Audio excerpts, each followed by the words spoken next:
Nakauna. Magandang gabi po. Ito po si Pastor Vic at saka si Pastor Adel. At nandito ko tayo para pag-usapan ang tungkol sa prayer. A topic about prayer. Sa totoo lang, pag kami ay sandali lang. At talagang gusto talaga dito Hindi naman, okay lang. tumahimik. Not minding. Babapi. So, tingnan siya. Go timing ha. Timing! Ha? Yun po ay pampagulo lang. Effects. So, magandang umaga po.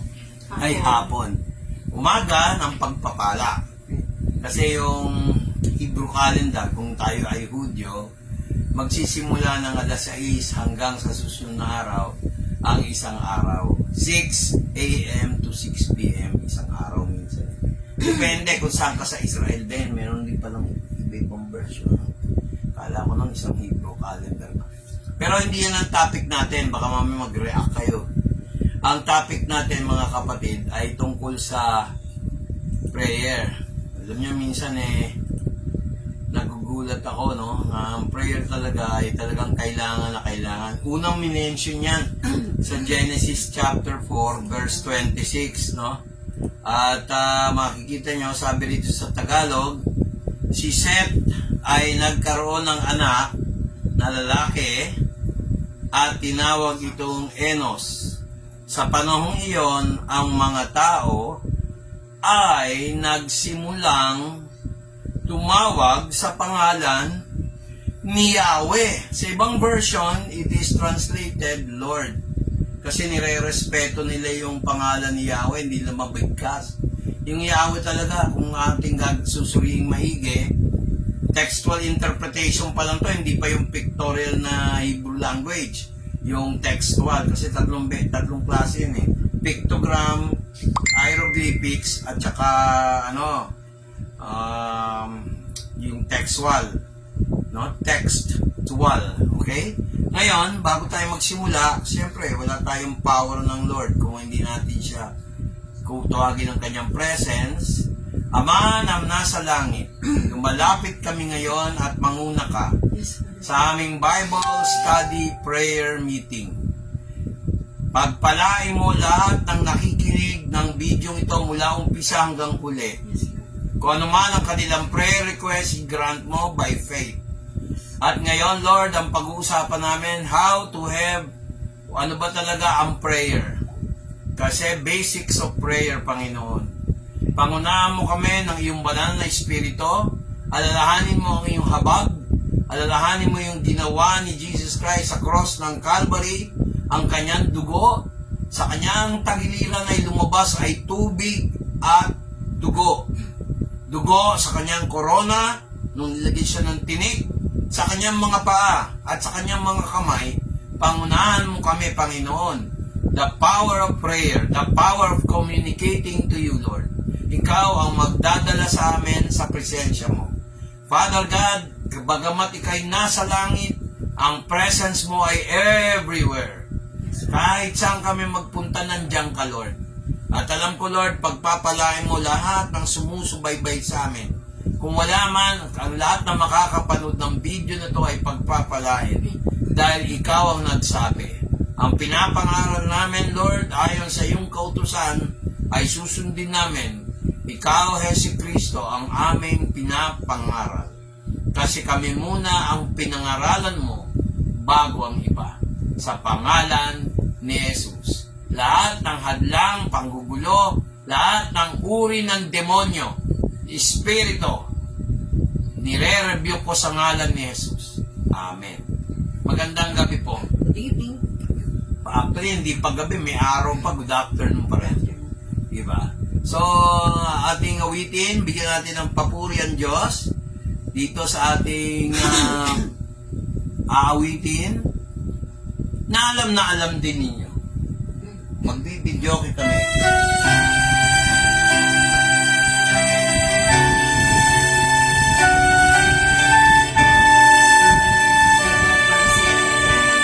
Yan ang titig na ipakita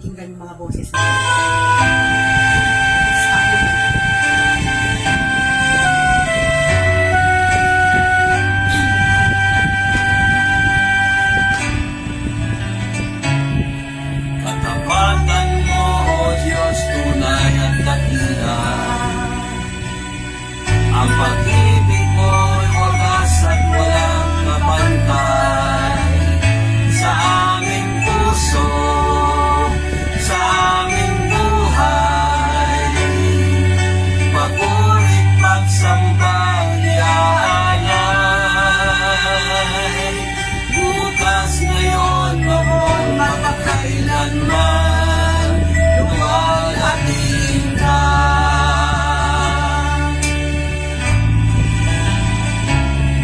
Kasapatan mo, O Diyos, tunay at dakila.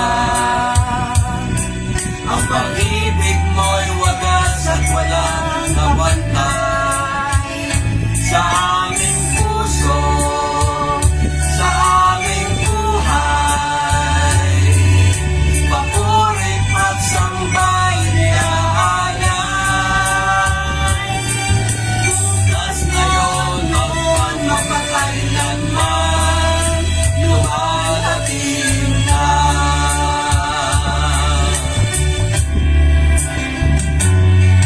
Panginoon, kay buti mo sa akin. Ikaw lamang ang tangi kong sasambahin.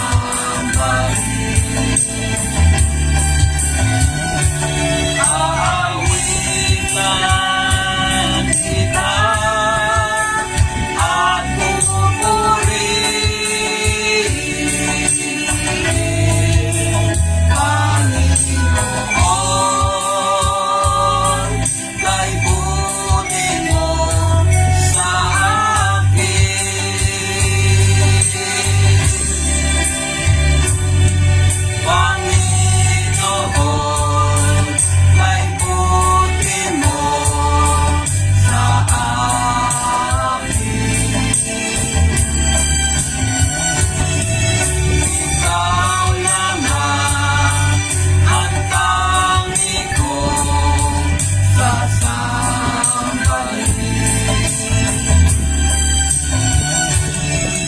Aawitan kita at pupurihin, Panginoon, kay buti mo sa akin.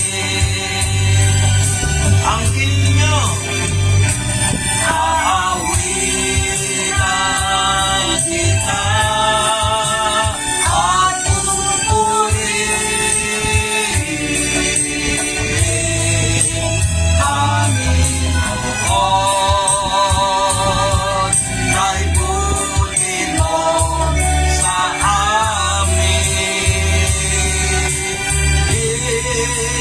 Panginoon, kay buti mo sa amin.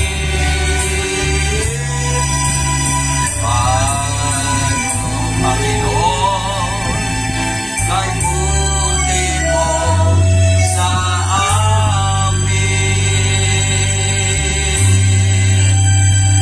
O Diyos, napakabuti mo. Kaya karapat-dapat ka lang bigyan ng kapuyahan. Karapat-dapat ka lang pansinin. At minsan, nakakalimutan namin bilang mga tao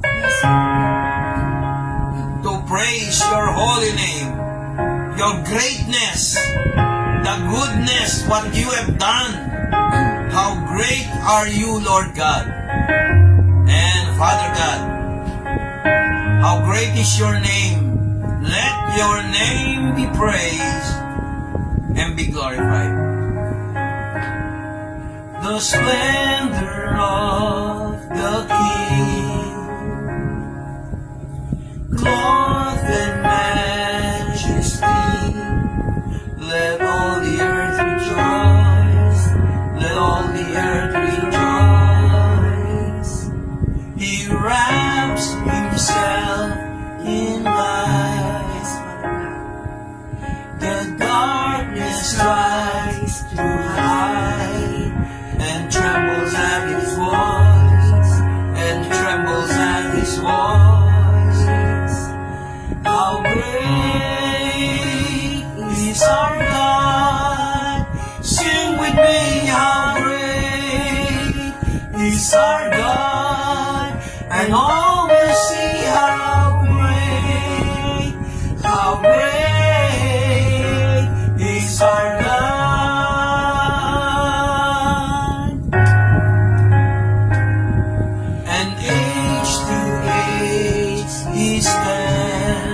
and time is in His hands, beginning and the end, beginning and the end. The Godhead three in one, Father, Spirit, Son, the Lion and the Lamb, the Lion and the Lamb. How great is our God? Sing with me, how great is our God? And all will see how great is our God.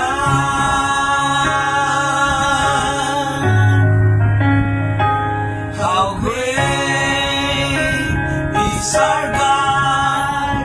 Sing with me, how great is our God? And all will see how great is our God.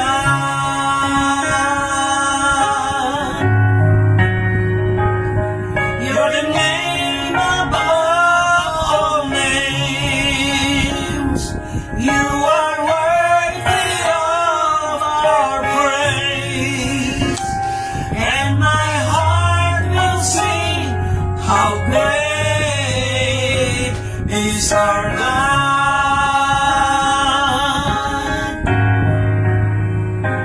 You're the name above all names.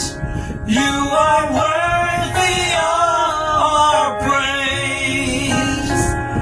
And my heart will sing, how great is our God.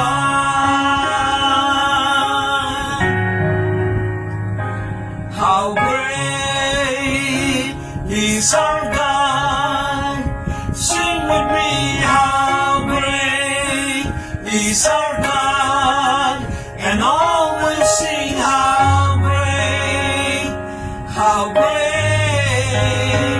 is our God.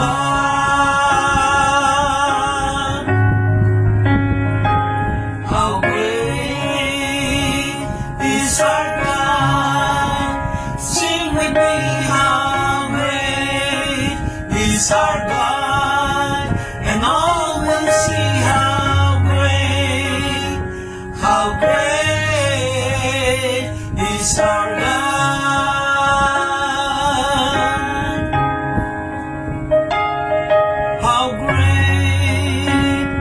How great is our God.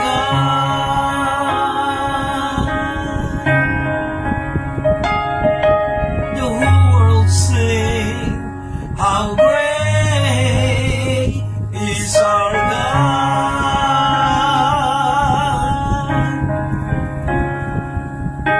The whole world will sing.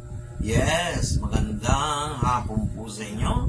And these songs of praise shows that God is really good.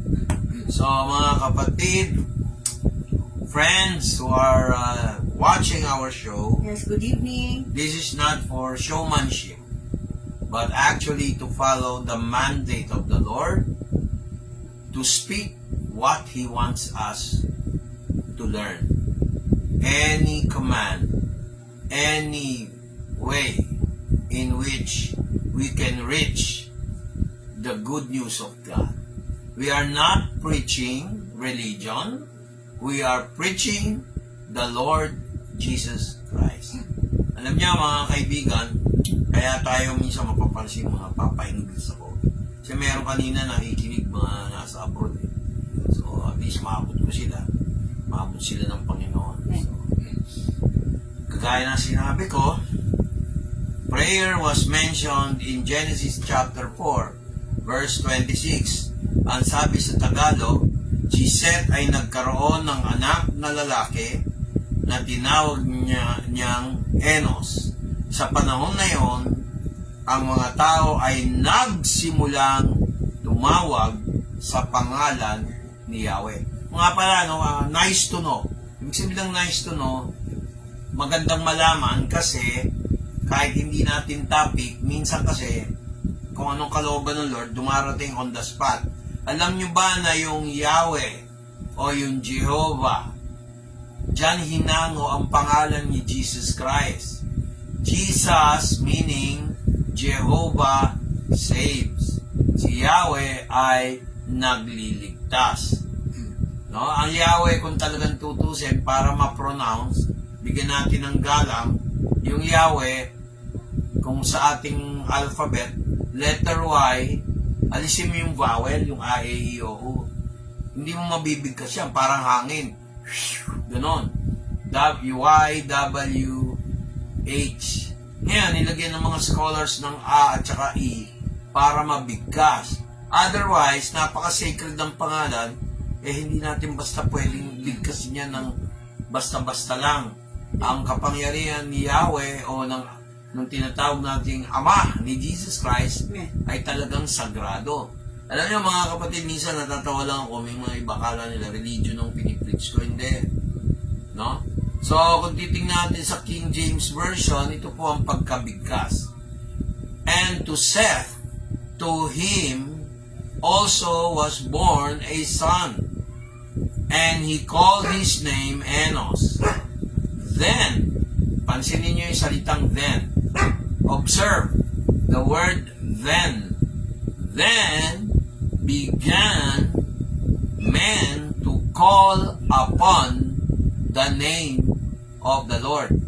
Napakahalaga po. Pag tumawag tayo sa ngalan ng Panginoon, laging may breakthrough. Wala nang ibang pangalan. Pangalan ng Panginoon. At pag binanggit yung pangalan ni Jesus Christ, rekta sa Ama yun.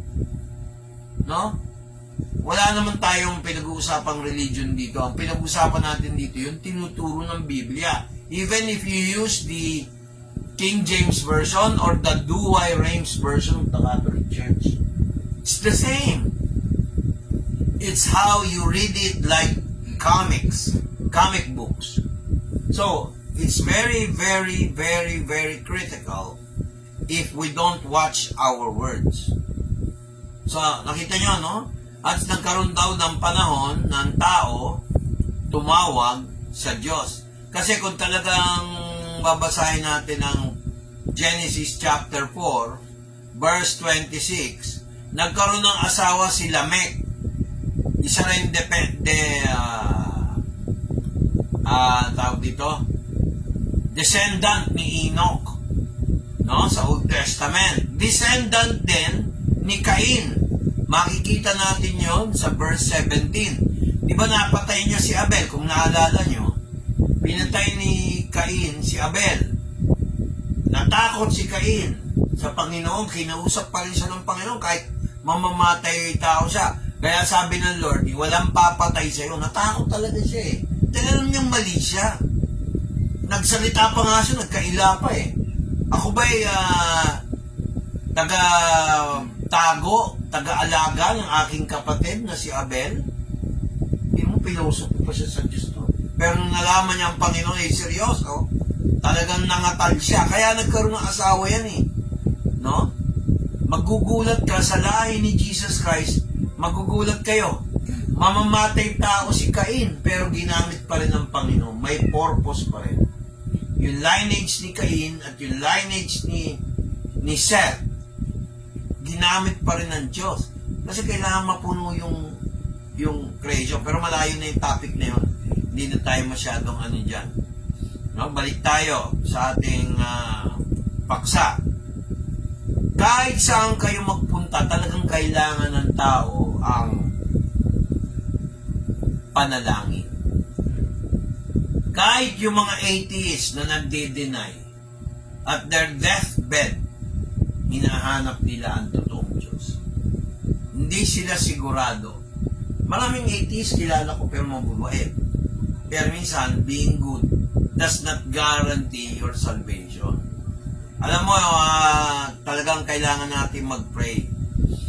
Tingnan natin yung Del sa 65 verse 2. Ayan Sabi sa net, sa New English Translated Bible, you hear prayers, all people will approach you.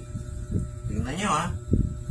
Naririnig. At saka dito sa New English Translation, yung you, pansinin nyo, capitalize. You hear prayers. Walang binanggit ko ang Diyos ang nag-pray, ang nakikinig, o ang demonyo. Tandaan nyo, pag nagpe-pray tayo, advance to ha, advice. Pag nagpe-pray tayo, i-assume nyo lagi ang demonyo nakikinig. Kasi yung demonyo, hindi niya alam yung lahat ng bagay eh. Diyos lang ang all-knowing. Hello, nakikinig ba kayo? Mga sumusubaybay. God hears our prayers.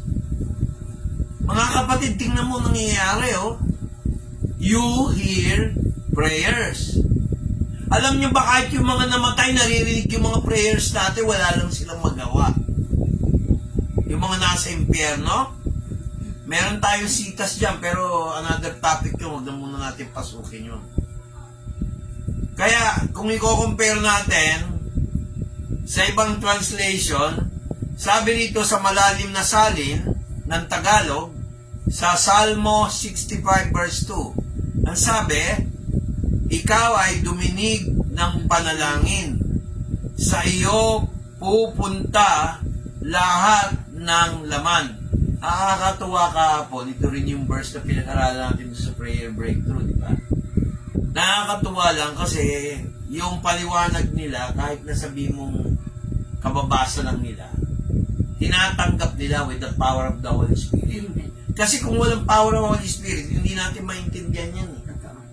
So makita mo, no? Sabi dito, kaya dito sa King James, O thou that hearest prayer, unto thee shall all flesh come.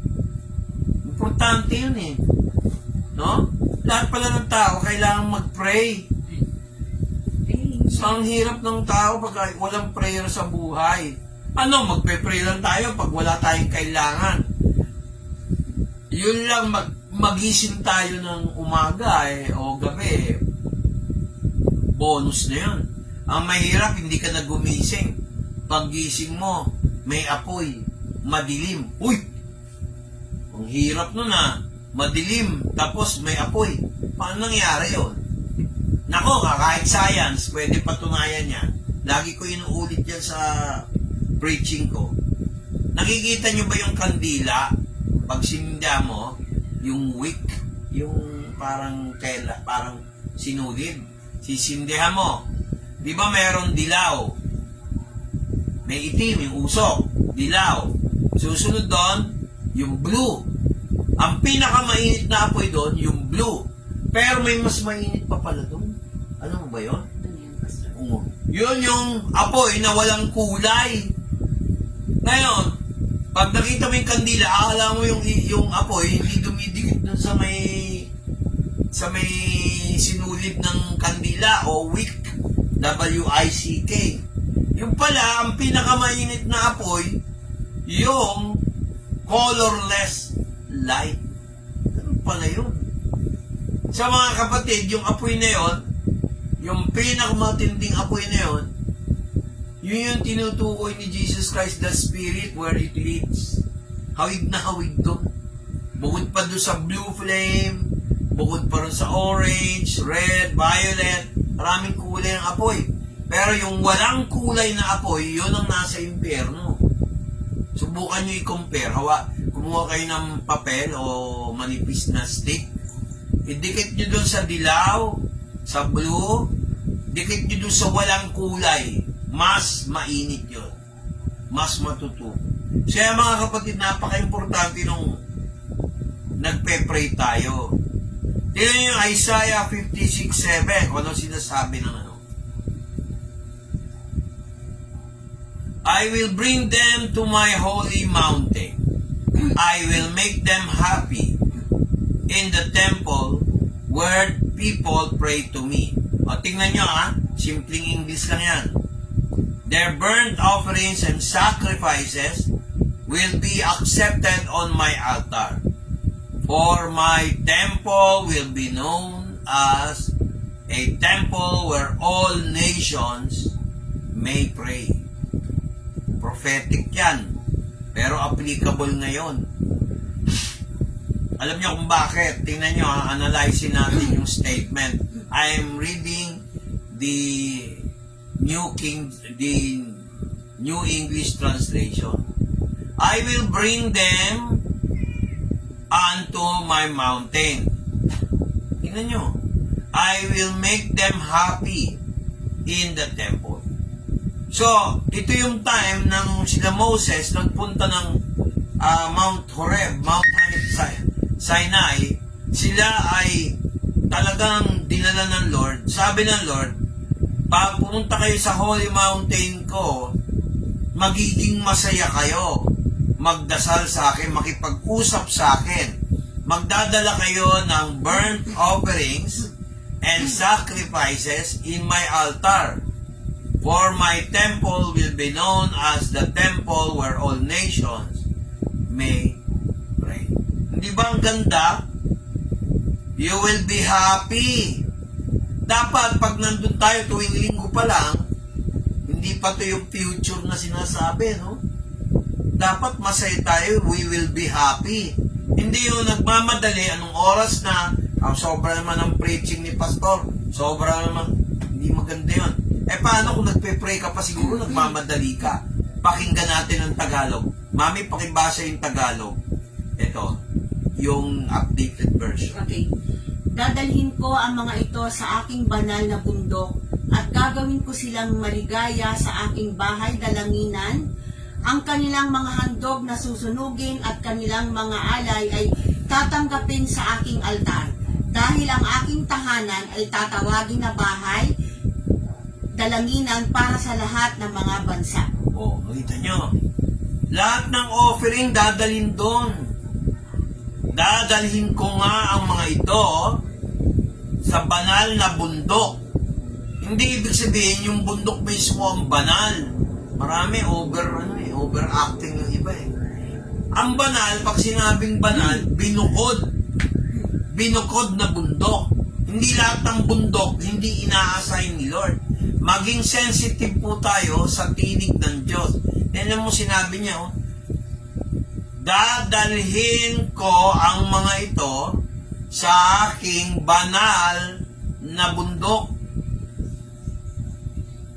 Akala nila yung kapilya, akala nila yung banal para maging specific kung saan ka dadalhin ng Diyos na banal, binukod, bundok, pati gamit, may banal ng gamit eh. Kaya lang, wag natin gawin Diyos-Diyosan kasi pag naging ganon, Diyos-Diyosan na yun. Ayaw din ng Diyos yun. Kaya lang, nung nag-specify siya doon sa lugar na kung saan siya, makikita natin na ang bahay dalanginan ay appointed ng Diyos. Appointed ng Diyos yan kasi kung hindi niya appointed yan, hindi naman sasabihin yan eh. Dadalhin ko ang aking banal na bundok, papagkatuwain ko kayo sa aking bahay na dalanginan. Doon mo dadalhin yung handog mo sa pagsamba, sa pagpuri. Pinapractice niya ang panahon pa bago ni Moses. Propeta Isaiah, pinapractice talaga nila yun eh. Okay ba? So napaka-importante, no? Yung offering part ng prayer yan, worship. Gagawin ko kayong masaya, maligaya. Ngayon, pag nagbibigay ka, nangihinayang ka, hindi ka masaya, may problema ang puso. Kaya importante po pag tayo nagbibigay sa Panginoon, buong puso. Nag-gets nyo? Hindi pwede yung bitin, hindi pwede yung nangihinayang, hindi tayo pwedeng magmalaki. Ganun talaga ang prayer, nagbibigay. Bakit pera lang ba ibibigay mo? Hindi. Yun lang umattend ka ng Bible study worship. Malaking bagay na yun. Yung manood ka lang sa video na to, ma-attend ka ng worship, the same time, nag-aaral tayo ng devotion. Minsan nga, mas powerful pa ang devotion kaysa sa doktrina eh. True. Iba, doctrine ng doctrine, di man tinuturo kung saan i-apply. Nag-gets niya mga kapatid. Bagay, wala naman akong pakialam sa iba. Basta ako, kung ano yun ang Lord sa akin, yun na yun. Amen? Amen. Kaya, napaka-importante na ang prayer talaga importante. Lalo na to, yung Luke chapter 11 verse 2. Oh. Sabi niya dito, tingnan nyo, sa English, sa King James. When you pray, sabi niya, say. Oh. Huwag muna tayo tuloy-tuloy sa salita. O, basahin natin sa King James Version. When we pray, say, Our Father, who art in heaven, hallowed be thy name, thy kingdom come. Thy will be done as in earth, so it in heaven. Una muna, pag-aralan natin yung salitang who. Pag nagpe-pray tayo, kilalanin natin yung kung saan tayo nakikipag-usap. Ayun ang sabi, ang linaw. Kung ikaw ay mananalangin, sabihin mo, aming Ama. Nasaan? O, who, where? Nasa langit. Tignan nyo? Bakit? Who? Sino? Saan? Langit? O, ano susunod? Why? Luwalhatiin o gawing banal ang iyong pangalan. Tapos ano pa susunod?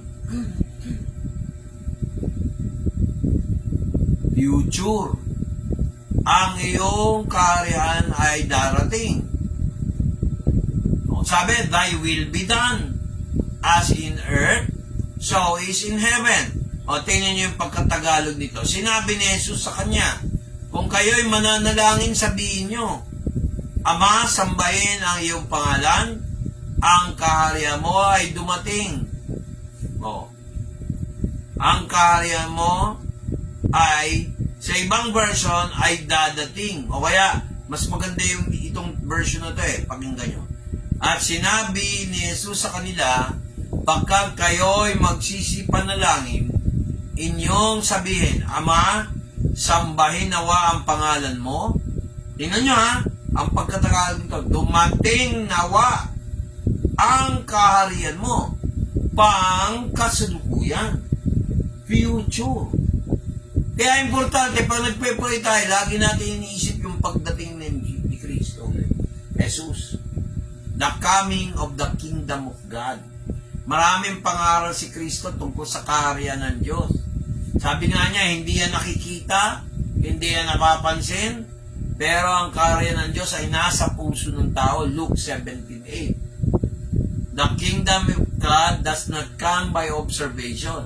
It is in you. Bakit? Remember, kung kayo po ay matagal nang tumanggap kay Kristo bilang Panginoon at tagapagligtas, dapat alam nyo, ang Holy Spirit nakatira sa'yo. Pag nakatira sa'yo, ang dali mong kumunik sa Ama. Madali kang kumunik sa Ama sa pamamagitan ng Holy Spirit. Kaya isang requirement sa prayer, hindi lang head knowledge. Yung aral, ilagay natin sa puso. Ilagay mo sa puso. So, mga kapatid, kung talagang titingnan nyo, ang Biblia, talagang sinabi, thy kingdom come. Ine-expect mo yung pagdating ni Kristo. Actually, si Kristo in spirit, kung ikaw ay tunay na mananampalataya, nasa iyo na. Pero yung sinasabing, thy kingdom come, yan yung reign ni Jesus Christ. Yan yung rapture, tapos magmamanifest siya, kasama niya yung mga believers, tawagin lang nating saints, o believers, living and dead in Christ. Dadating yan mula sa alapaap, mababanggit yan sa Jude chapter 1. Kaya gustong-gusto ko yung kantang, alam mo yung kanta? Oh, when the saints go marching in. Oh, when the saints go marching in. All I want to be in that number. When the saints go marching. Yun yung millennial reign, lalaban. Talagang lilipulin na yung mga kaaway ng Diyos. Kaya sa prayer, full package siya mga kapatid. Kayo ba, tanong ko, pinagpe-pray ba ninyo ang Israel? Kaya ang pag-pray natin, wala pa yung Armageddon, mga kapatid. Pwede pang iligtas yung mga Israelian. Kaya natuwa ako nung nakuha yung mga hostage laban sa Hamas. Kasi marami nahahamak ng Hamas. No? Gahaman sa kapangyarihan. No? Gusto nila sila manguna sa buong Palestine. Actually, hindi naman lahat ng taga-Palestine sumasang-ayon dun eh. Sa Hamas. No? Gahamas. Kaya dapat rehas. Na? Tingnan mo katulong. Di ba? Kaya napaka-importante mga kapatid. Sa prayer natin, nasa ulo natin to.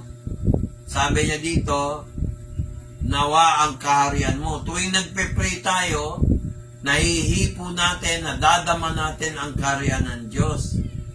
Kasi kung hindi, huwag ka na mag-pray. Nakita niyo yung lesson natin. Ngayon, sasabihin niyo, alam mo, Pastor, parang pakiramdam ko, hindi maganda mag-pray eh. Minsan ganun talaga, tao lang tayo eh. Pero ang makakatulong sa atin, minsan hindi natin alam kung ano ipipray natin. Ang Holy Spirit nagtuturo niyan. Then yung Romans 8:26, pakibasa nga yung English. In the same way. In the same way, the Spirit helps us in our weakness. For we do not know how we should pray, but the Spirit Himself intercedes for us with inexpressible groanings. Makita nyo, yung ibig sabihin ng groanings, ganito yan. Sa ganoong paraan, tumutulong din ang Espiritu sa ating kahinaan, sapagkat hindi natin alam kung paano tayo dapat manalangin, ngunit ang Espiritu mismo ang namamagitan sa atin ng mga daing na hindi maipahayag ng mga daing. Makita nyo, yung hinaing, no? Yung hinaing. So, mapapansin natin na pag ang tao, halimbawa, hindi niya masabi kung ano yung pagpe-pray niya, ganun ang nangyayari. Kaya napaka-importante mga kapatid, nasa tao, importante na lagi siyang nagpe-pray. Amen. Kasi pag hindi ka nagpe-pray, alam nyo, talagang, hindi powerful.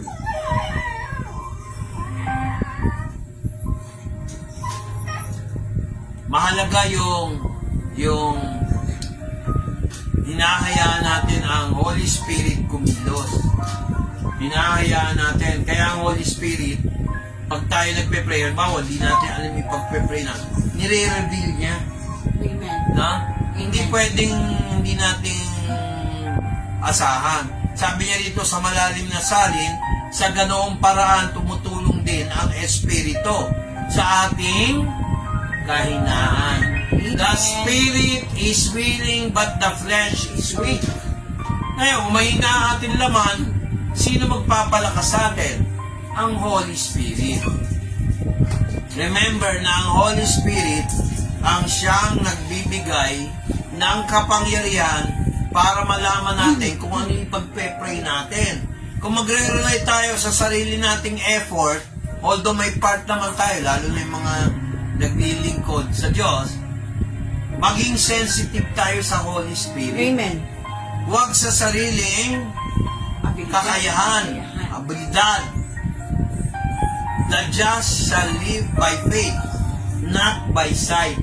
Hindi naman sinabi ni Lord, oy, Vic, oy, Del, tusukin mo yung mata mo para, kasi sabi, you live by faith, not by sight. Hindi naman sinabi, bulagi mo yung sarili mong mata. Siyempre, ingat din sa kalusugan.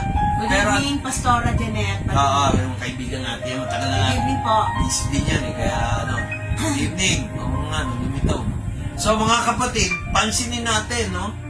Pag tayo ay hindi sensitive sa intercession ng Holy Spirit, eh, medyo mag-isip-isip na tayo. No?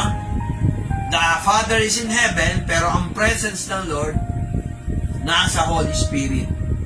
Sabi nga ni Jesus Christ, the Spirit, the kingdom of God, comes not by observation, but, sabi niya ganon, it is in you.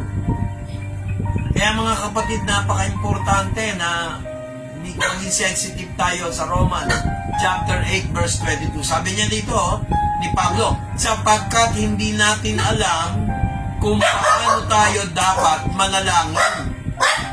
Nakita nyo? Kung paano tayo dapat manalangin. Kaya sa totoo lang, alin mo nga yung sabi ko sa'yo, paluin mo na lang yan eh. So mga kapatid, importante na maging sensitive tayo sa ginagawa ng kaaway. Yung mga daing hindi ma-express, yun yung inutterable groaning. Mga daing sa Tagalog, no? Mga daing na hindi mapaliwanag, mga daing na hindi masalita. No? Parang si Hannah. Nangyari rin sa akin yan noon eh. Pag nagpe-pray ako, parang gulo-gulo na isip ko, pero alam ng Lord yung heart ko. Minsan ganun, hindi ka na makapagsalita. Tao lang, di ba? Mahihikay. Lumarating ng ganun, pag hinarap natin ang problema, hindi ka makapagsalita, tahimik ka, ang kausap mo ang Holy Spirit. Amen. Walang lyrics, pero narinig ng Diyos yan. Kasi ang intelligence daw, ayon sa mga scientists, hindi puro salita.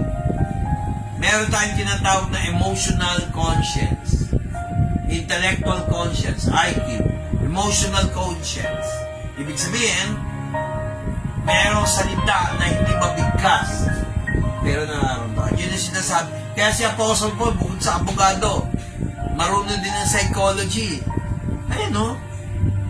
Ang Espiritu mismo ang mamamagitan sa atin na mga daing na hindi maipapahayag, no? Na hindi maipahayag na mga daing. Ganda nung sinabi mo, Pastora.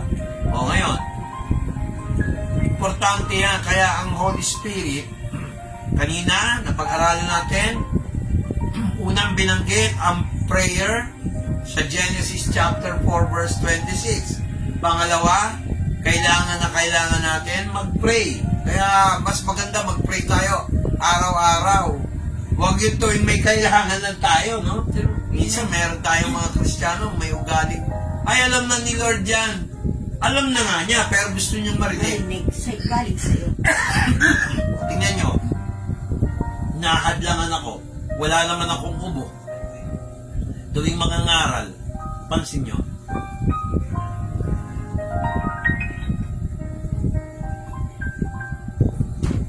Tapos, ang panalangin ng mga Kristiyano, mahalaga po yan. Whether it's in the past, the present, or the future.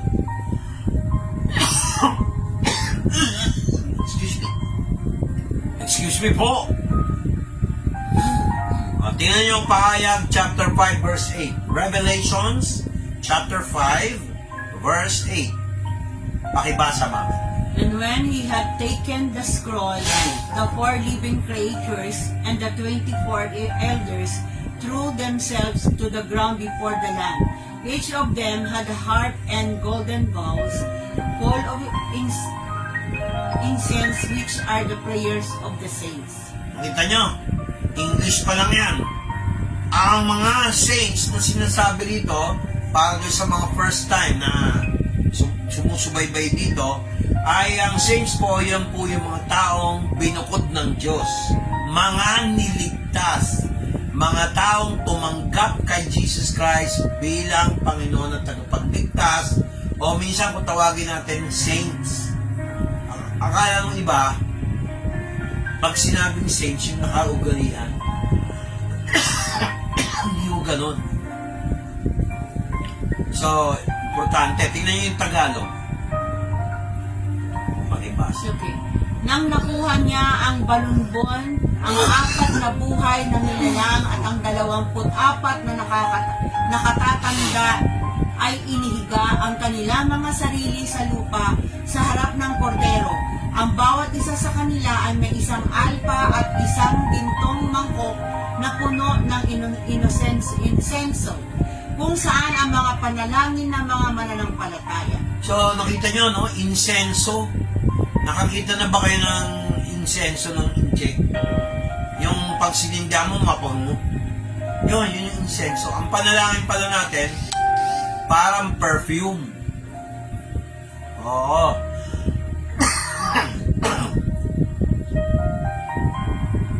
Sa mga kapatid, ganda, di ba? Kaya laging ini-encourage tayo ni Lord mag-pray. Meron akong patutunan. Naranasan niyo na ba mapalayas ng tinitiran yung bahay? Gabi. Tapos ang salbahing may-ari ng bahay, nung mga panahon na yun, pinadlock. Kung kayo nagpe-pray, tayo nakikipag-usap sa Diyos. Pero hindi one way. Madalas, ang Lord, pag nag-pray ka sa Kanya at tinugon niya, may tinig. Napaka-unfair naman. Di ba, sis? Asawa ko, sis, in Christ. Napaka-unfair naman kung sasabihin natin, pag nagpe-pray tayo, tayo lang nagdaldal. Paano ngayon kung ang Diyos naman nakikipag-usap sa'yo? Nasasabihin sa'yo, Vic, pumunta ka. Lord, nakakatakot, baka bugbugin ako nun. Parang ganon. Pero hindi ko na yung detalye. Kami noon, pumunta ron, bawal yon. Pero hindi kami kinampihan ng barangay. Walang kwentang barangay yun. Wala pa tayo sa amparo nun eh. Ay, hindi, nandito na tayo. Kinuha namin yung gamit, may pambayad naman, kaya lang talagang ginigipit kami sa... Yung pala, nalaman ko, adik pala yung magkapatid. Hindi na natin babanggitin ko anong pangalan. Alam mo, sabi ni Lord sa akin, pinaalala sa akin, bibigyan kita ng kapangyarihan. Magmumukha kang Diyos-Diyosan sa harapan nila dahil ikaw ay aking lingkod. So, paano na-recall ko yung pina-recall sa akin ng Holy Spirit na magiging katulad mo si Moses, kaya pala si Ramesses III na anak ni Seti, no? Hindi siya mapatay paghaharap kay Paraon. Samantalang ang tigas ng puso ng Paraon. Pero tingnan nyo nangyari sa aking buhay. Pumunta ako doon. Harap ko yung mga homeowners association. Natakot sila sa akin nung nalaman nila si Del ay asawa ng pastor. Ayun pala asawa ng pastor. Pero nakakahiya, naranasan namin yun. Pero nabayaran namin po yun. Ang problema na sa kanila, hindi kanila pinagbigyan na bukas mo babayaran. Akala nila wala kaming pambayad. Pero yung ginipit kami ng ganon, walang naitulong yung barangay. Alam niyo kung sino nakatulong? Si Jesus Christ. Amen. Kaya alam ko yung feeling na walang pera lagi. O kaya hindi sapat. Thank God kami naman, hindi naman talaga maraming pera, may budget lang. Hindi natin pwede sabihin no money eh. True. Kasi ang piso, pera rin yan. Pwede natin sabihin walang budget, may perang dadating, may nakalaan na. So mga kapatid, makita mo ang kapangyarihan ng Diyos. Kaya kailangan ng prayer. Alam niyo kung prayer ko kay Lord, Lord, paano kung nangako ko hindi sila maniwala? Alam mo sagot ni Lord, maniniwala sila sa iyo. Ilalagay ko ang takot ng Panginoon sa harapan mo. Sila ay matatakot, sila ay makikinig sa iyo. Ako ang Panginoon. Amen. Parehong-pareho sa sinabi niya kay Moses. Kung ano yung binabasa ko tungkol sa buhay ni Moses, nagrema sa buhay ko. Kaya mga kapatid, huwag tayo yung masyadong yung alalahanin natin, walang araw na hindi natin kailangan ang Diyos. Huwag ganun. dapat nating isipin, lagi nating kailangan. 24/7. Iba yun eh. Kaya yung karanasan kong yun, hindi ko makakalimutan. Walang-wala ka, tapos next day pa yung bayad. Hindi ka pinapasok sa sarili mong bahay na nirerentahan. Nandun yung mga gamit mo. Nandun yung mga gamit mo, Nag-lock. inadlock. Nandun yung hipag ko sa Masimo. Pero napakabuti ng Diyos.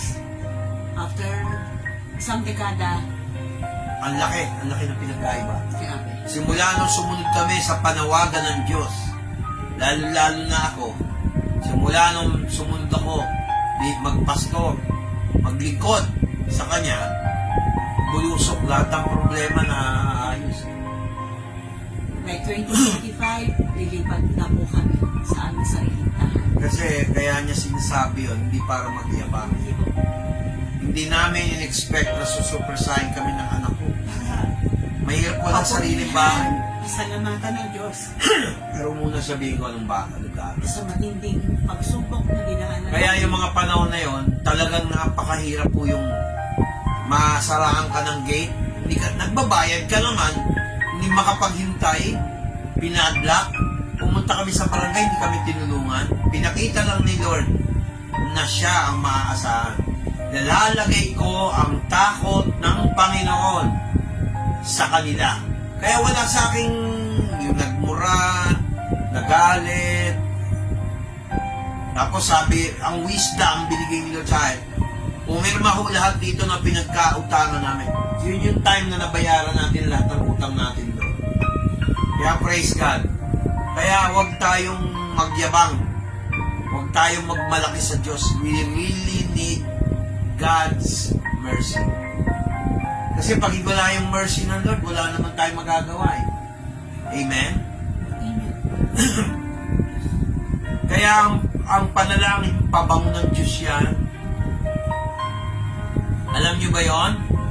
Pabango ng Diyos yan, yung mga offering, mga sunog na handog, pagsuporta sa misyon ng Amparo Village at ng Main Church.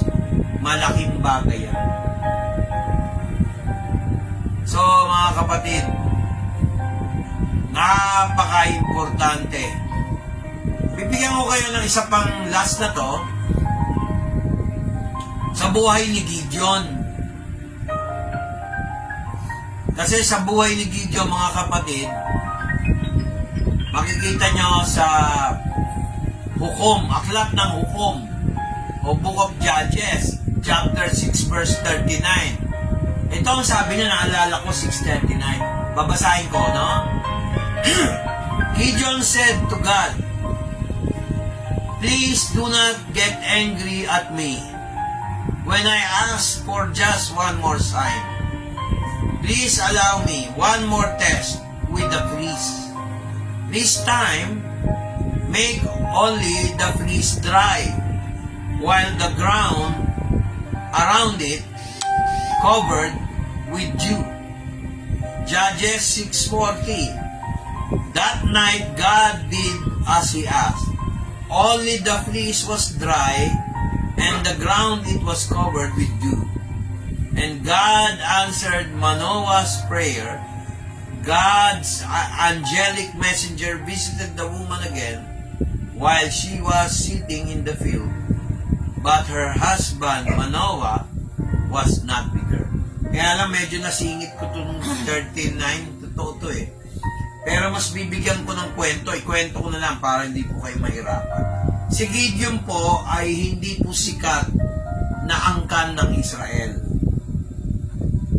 Sabi ni Gideon, Lord, kung talagang tinawag mo ako, ganyan din ako eh. Nung humingi ako ng sign bago ko nakilala si Bishop Art, na tinawag niya ako talaga. Sino talaga ba? Kasi marami na kaming tinulungan ng churches, hindi nila pinakikinggan yung calling ko. Tataka ako. Yung pala, hindi kami dinala sa mga churches na gano'n, na nagbibigay ng pagpapahalaga sa calling ng tao. Kaya na-bless ako kay Bishop Art kasi alam niyang may calling ako. Hindi siya nagpadala sa paninira ng ibang tao. baseless, at hindi totoo. Ngayon, ganun din si Gideon. Paano kung sila lililigtas? Maliit lang ang estado ko sa buhay. Hindi ko naman kaya yon. Sabi ng Diyos, tinawag kita. Kaya nagsabi si Gideon, Lord, magpakita ka naman ng sign o pangitain. Abay, ang nangyari, mga kapatid, ang nangyari, no? Ang nangyari kay Gideon, pinakita yun ng Diyos yung kanyang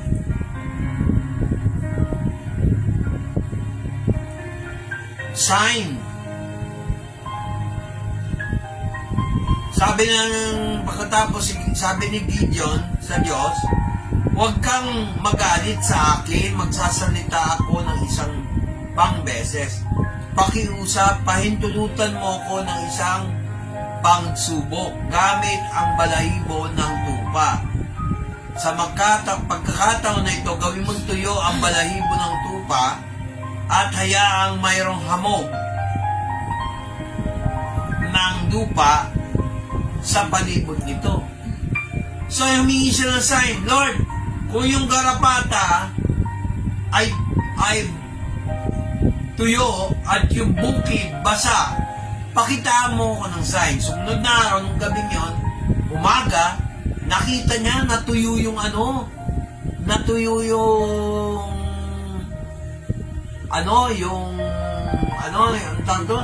yung lupa, yung bukid, natuyo. Tapos sumunod ulit, basa naman yung garapata, tuyo yung bukid. Ngayon naman, tuyo yung garapata, basa yung bukid. Yun yung sign na tinawag ni Gideon ni Gideon si Lord, at talagang tinawag si Gideon bilang lingkod niya, warrior. Kaya napaka-importante mga kapatid pag ganyan tayo sa Lord. Be specific. Pag hihingi tayo, huwag tayo yung, anong tawag doon? Huwag tayo mag-atubili. Huwag tayo magduda. Naalala niyo yung kanina, yung sa Psalms, He hears prayers. Pangako niya yun nakikinig siya sa panalangin. Kung tayo nakakarinig ng salita ng Diyos, naririnig din ng Diyos yung mga panalangin nyo. Kasi lahat naman yan nasusulat sa salita ng Diyos. Ang problema, yung tao, pag ayaw ng salita ng Diyos, hindi talaga tinutugon ng Diyos. Pero mo, Diyos na yung nagsasalita, wala ka pang gana. May love letter na siya, nakasulat. Amen ba? Kaya, ang hamon sa atin, gagayahin ba natin si Gideon? Makikiusap ba tayo sa Diyos? Lord, magpakita ka ng sign. Ibigay mo sa amin yung aming pangangailangan. Lord, tinawag ba ako para i-assist si Pastor? Pagpupunta sa may bahay ng may bahay, para ipangaral ang salita ng Diyos, mag-i-invite ba ako? Kaya mga kapatid, huwag natin ikahiya ang paglingkod sa Diyos. Hindi ang kawalan. It is a bonus. Bonus yan, maniwala kayo. May pagpapala. At lahat ng gumagawa sa Panginoon nang walang kapalit, may kapalit talaga yan. May reward yan. Hindi pwedeng pag naglingkod ka sa Diyos, walang gantimpala. Amen? Amen. Kaya, huwag tayong manghinayang mag-pray. Huwag tayong manghinayang gumawa sa Panginoon. Huwag tayong manghinayang magbigay. Dahil pagdating sa kabig, sobra-sobra pa. Amen. Kasi kala ng iba, katulad ng Diyos, katulad ng demonyo. Gusto kabig ng kabig, hindi naman niya maibigay. Sino ba namatay para sa atin?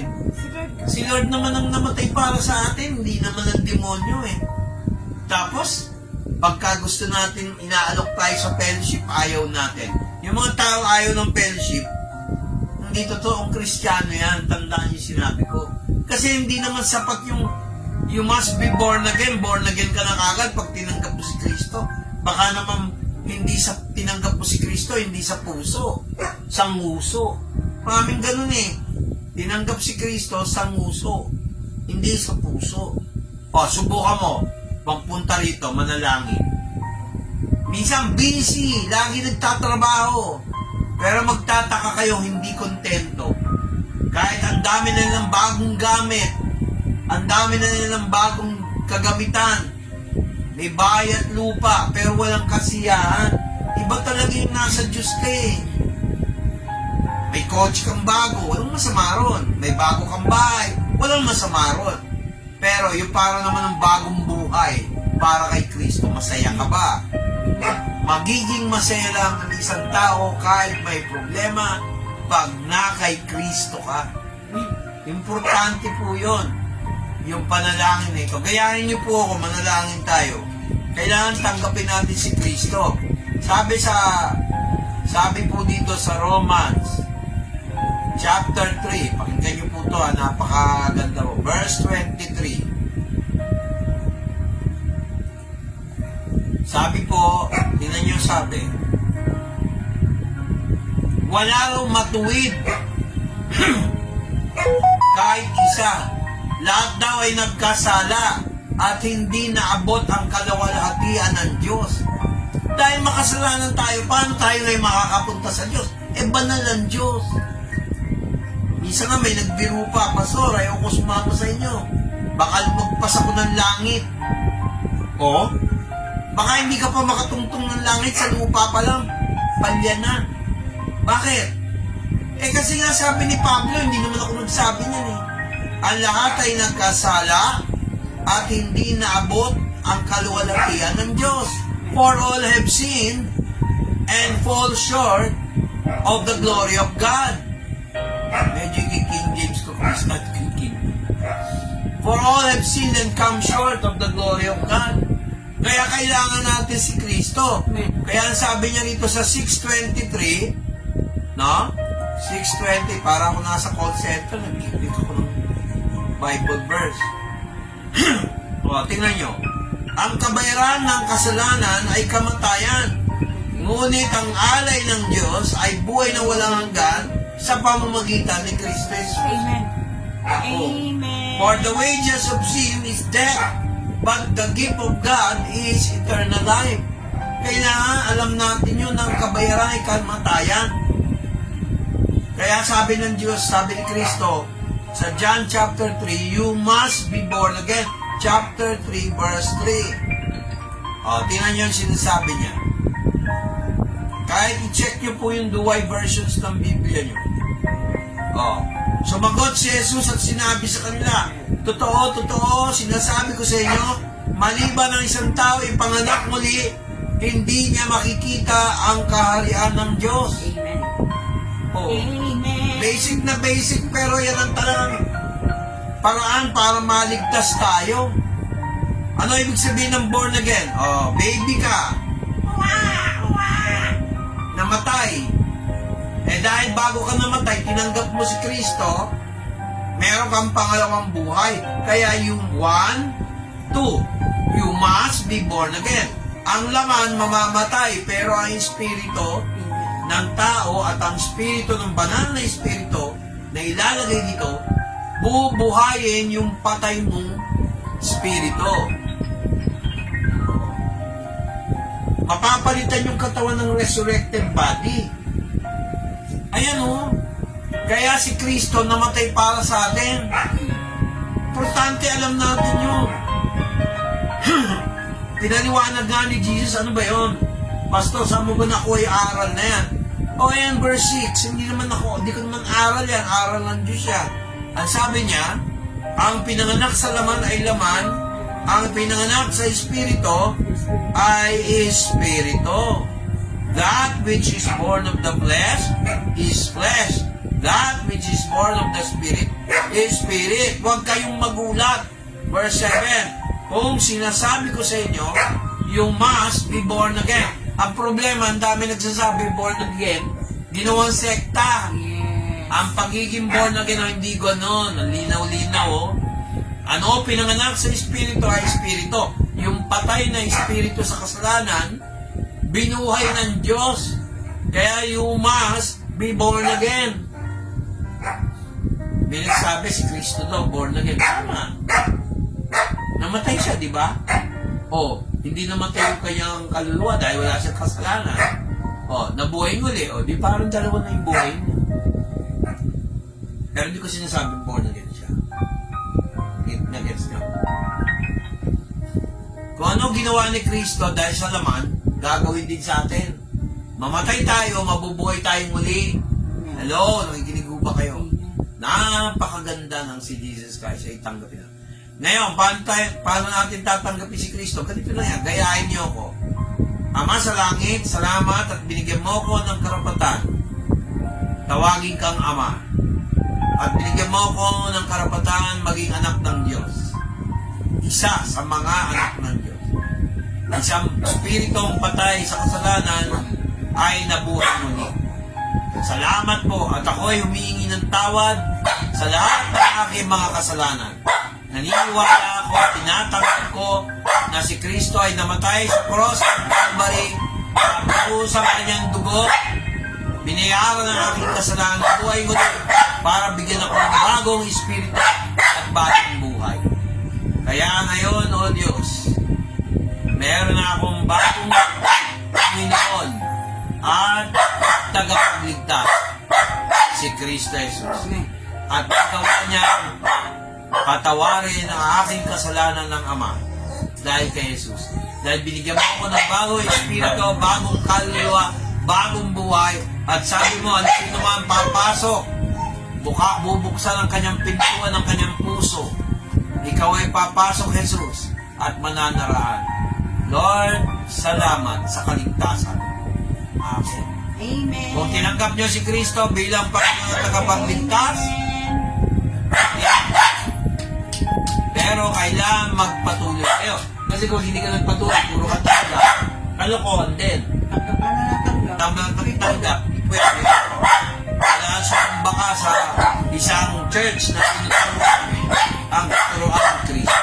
Amen? Amen. Okay. So, kailangan magpatuloy tayo sa Diyos. No? So, hanggang dito, Del, halika dito, kaya mo na yan.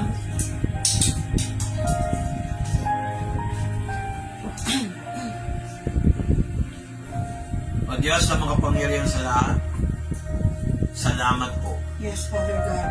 sa mga taong nakipag-isa sa amin Yes, Lord. sa gawain na ito. Alam ng mga ibang sumusubaybay ngayon na hindi relihiyon ang tinuturo namin, kundi relasyon kay Kristo. Alam mo, Lord, napakahalaga na nakikipagsangguni sa iyo. Napakahalaga. Lord, hindi na namin magagamit ang Our Father who art in heaven, hallowed be thy name. Thy kingdom come, thy will be done on earth as it is in heaven. Give us this day our daily bread and forgive us our sins. And forgive us those who sin against us. For yours is the kingdom, the power, and the glory. Lord, lahat to hindi namin mabibigkas dahil nasa langit na kami. Pag nandito ka na, Jesus. Ngayon pa lang, Lord, teach us to enjoy Yes, Father God. praying to you. Yes, Lord. Teach us to enjoy the blessings you have given us. Maraming salamat. Sandali lang po, no? Hindi po, huwag po kayo aalis. At meron lang akong titingnan dito. Huwag niyo muna papatayin.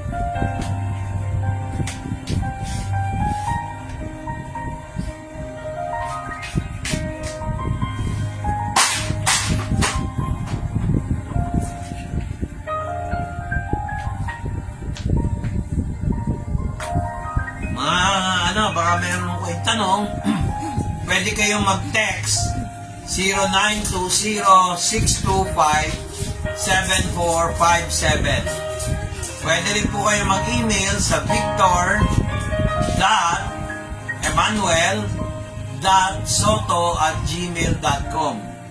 Pwede rin po kayo through telephone dito sa Metro Manila 8929-8050. Yun po. Nandito kami sa Lot 19, Block 26 Duhat Street, Amparo Village, Barangay 179, Caloocan City. Zip code 1425. Maraming salamat po at God bless. Pagka meron po kayo katanungan sa lesson, pwede naman po kayo mag-comment or mas maganda mag-email kayo. Mas secured. Pag gusto yung pagtakot kayo sa hacking, mag-email kayo sa akin. O kaya mag-voice call kayo sa Messenger. Amen po ba? Alam niyo naman pangalan ko, Victor Emmanuel Soto Single P. Amen? Adel, magpaalam na tayo. Sige pa, ipagpaalam ako pa. At ako'y ano na rito. Bakit?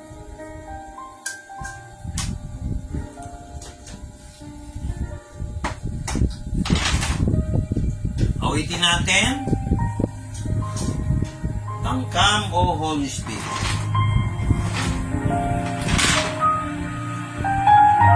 Move on your people. Draw to Jesus His glory to see. Rain down from heaven, fresh living water. Bring us your liberty.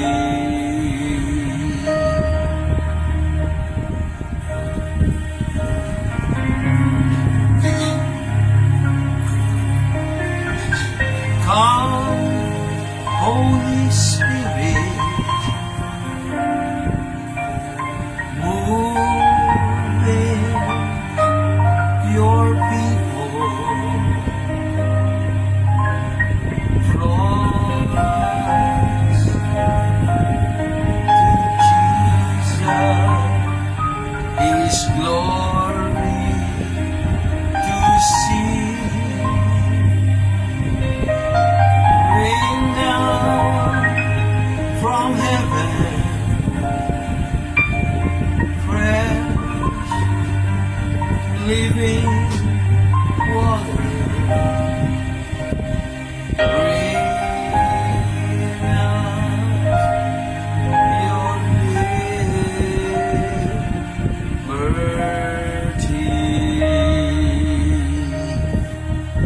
Lord, your presence is here. And those that are connected here, Lord, let them feel your presence. Let them have all the blessings. And let all problems that they are thinking of will immediately be solved. You have said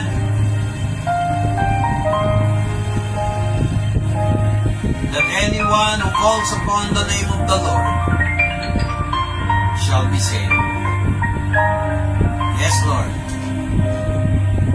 I release healing for all those in Amparo Village chapter and those that are with me right now in this video. Healing right now in the name of Jesus. Healing. Healing in the name of Jesus.